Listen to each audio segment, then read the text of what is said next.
साधू महंत सुद्धा आता महाराष्ट्र प्रदूषण नियंत्रण मंडळाच्या अहवालावरनं आक्रमक झालेत.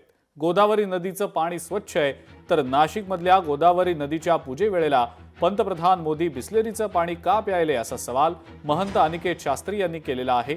गोदावरी नदीचं पाणी पिण्यायोग्य असल्याचा अहवाल महाराष्ट्र प्रदूषण नियंत्रण मंडळानं दिलेला होता आणि त्यावरून त्यांनी आता हा सवाल उपस्थित केलाय.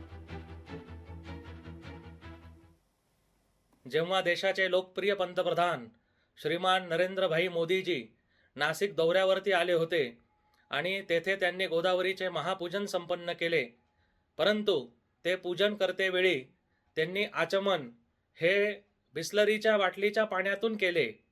तर पंतप्रधान नरेंद्र मोदीजी यांना बिस्लरीच्या पाण्याने आचमन का करावे लागले?